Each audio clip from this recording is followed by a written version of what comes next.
ডাঙৰ খবৰ আজি এক পৱন খেৰাই য'ৰ কংগ্ৰেছৰ এক উচ্চস্থ বিষয়া এক সংবাদমেল অনুষ্ঠিত কৰা আৰু সেই সংবাদমেলত ডক্টৰ মাননীয় হিমন্ত বিশ্ব শৰ্মাৰ পত্নী যি ৰিণিকী শৰ্মা আছে তেওঁৰ বিৰুদ্ধে বাহিৰত ভিজা থকাৰ অভিযোগ আনিছে আৰু এই সন্দৰ্ভত অসমৰ মাননীয় মুখ্যমন্ত্ৰী মহোদয়ে সাংবাদিকৰ আগত এক বিশেষ উত্তৰ দিয়ে আৰু মুখ্যমন্ত্ৰী মহোদয়ে নাকচ কৰে এই অভিযোগ আৰু তেওঁ কিছুমান কথা কয় সাংবাদিকৰ আগত আৰু এই পৱন যি এক সংবাদমেল পাতিছিল এই সংবাদমেলত অভিযোগ আনিছিল মাননীয় মুখ্যমন্ত্ৰী মহোদয়ৰ পত্নীৰ বিৰুদ্ধে কি কৈছে এই সন্দৰ্ভত অসমৰ মাননীয় মুখ্যমন্ত্ৰী মহোদয়গৰাকীয়ে আহকচোন আমি চাওঁ।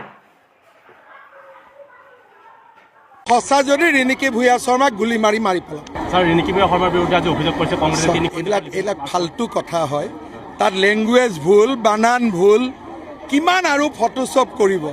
কংগ্ৰেছে গম পালে যে ইয়াক আৰু বলে নোৱাৰি, এতিয়া ডুপ্লিকেট কাগজ বনোৱা আৰম্ভ কৰিছে। আজি ৰাতি থানাত আমি কেছ দিম। অসম পুলিচক মই ৰিকুৱেষ্ট পঠাম যে টিম যাওক, পাছপৰ্ট কেইখন লৈ আহক, ডুপ্লিকেট যদি পৱন খেৰাক জেল দিয়ক আৰু সঁচা যদি ৰিণিকী ভূঞা শৰ্মাক গুলি মাৰি পেলাওক আজি ৰাতি।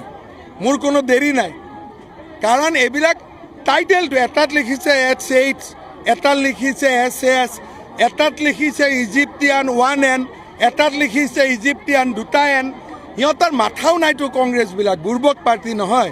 চুৰু কৰিব ভালকৈ নাজানে, চুৰ কৰিবতো এটলিষ্ট মানুহে ট্ৰেইনিং ল'ব লাগে, সিহঁতে চুৰিও কৰিব নাজানে। বকুৰ কাৰণে মই আজি কৈছোঁ 200 কোটি টকাৰ এটা স্পেচিয়েল পেকেজ দিম, ৰাস্তা ঘাট বনাব আৰু বকুত আমি এখন ভাল ইনষ্টিটিউট দিব যত্ন কৰিম যাতে বকু সমষ্টিটো আগবাঢ়ি যায়। এতিয়া সেই বিষয়টো মই মুখেদিয়ে মাতিব নোৱাৰোঁ, ইলেকশ্যন কমিশ্যন আছে। 9 তাৰিখৰ পিছতহে এই সম্পৰ্কত মই উত্তৰ দিম। এতিয়া উত্তৰ দিলেই মোক ধৰিব। 90ৰ পৰা 100খন আৰু এক্সট্ৰিম যদি ভাল হয় 101-2লৈকেও যাব পাৰে, কিন্তু 90ৰ তলত নহয়, সেইটো কনফাৰ্ম। যুঁজ লাগে নেকি? মিটিংখন দেখিলে কিবা যুঁজ হ'ব বুলি? সিহঁতৰ যুঁজ সিহঁতৰ ঘৰৰ ভিতৰত হৈ থাকিব। আমি পাব্লিকৰ লগত আছোঁ, সিহঁতি নিজৰ ঘৰৰ ভিতৰতে যুঁজ বাগৰ কৰি থাকিব। সিহঁতি কয় যুঁজ এখন হ'ব, আমি কওঁ যুঁজ এখন নহয়, আমি জিকিম।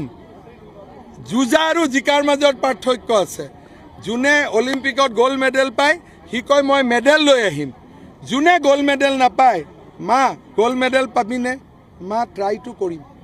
ইহঁতি আছে ট্ৰাই পাৰ্টিত, সেইকাৰণে কয় আকৌ এবাৰ কি যুঁজ এখন হ'ব, তাৰমানে ট্ৰায়েল। আমি কৈছোঁ আমি ফাইনেল, আমি জিকিম, কাৰণ ৰাইজ আমাৰ লগত আছে। চব গৰু খোৱাটোক আমি ছাপোৰ্ট নকৰোঁ। মোৰ মাথা যদি গৰম হৈছে গৰম হওক। আপুনি ভাল পাব নেকি গৰু খোৱা মানুহ হিন্দু হৈ? কোন হিন্দুৱে গৰু খোৱা পাৰ্টিক ছাপোৰ্ট কৰিব কওক? গৰু খোৱা পাৰ্টিক ছাপোৰ্ট কৰা হিন্দু আপুনি বকুত 10জন মানুহ উলিয়াই দিয়ক। মইতো কৈছোঁ এজন উলিয়াই দিয়ক। গৰু খোৱা পাৰ্টিক আমি ভোট দিম। কোনে দিব কওক? আৰু এইজনীতো ছোৱালীজনী মই যিমানে সোমাই গৈ আছোঁ, বাপেকে বোলে স্কুল এখন খুলিছিল শংকৰদেৱৰ নামত, এফালে ব্যৱসায় কৰিছ শংকৰদেৱৰ নামত, খাইছ গৰু। কি আচৰিত মেটেল। আকৌ এতিয়া মোক আজাৰা মানুহবিলাকে কৈ আছে তাত এখন ইউনিভাৰ্চিটি পাতিছে, 25 বিঘা মাটি বোলে পিছফালে দখলো কৰিব খুজিছে। যদি অসমৰ জেন জেডৰ অৱস্থা এইটো হয়, বাকীবিলাক কি হ'ব? বাকী কি ক'ম? মইতো পৰিয়ালকে ধৰিম, গৰু খোৱা পৰিয়ালক নধৰিম কিয় ভাই? গৰু খোৱা পৰিয়ালক নধৰিলে মই বিজেপি কিয় হ'লো? হয় নহয়? লুৰিণজ্যোতি গগৈয়ে ক'ব লাগিব যে তেওঁ কুন্কি চৌধুৰীৰ ঘৰত বহি গৰু খাইছিলে নেকি?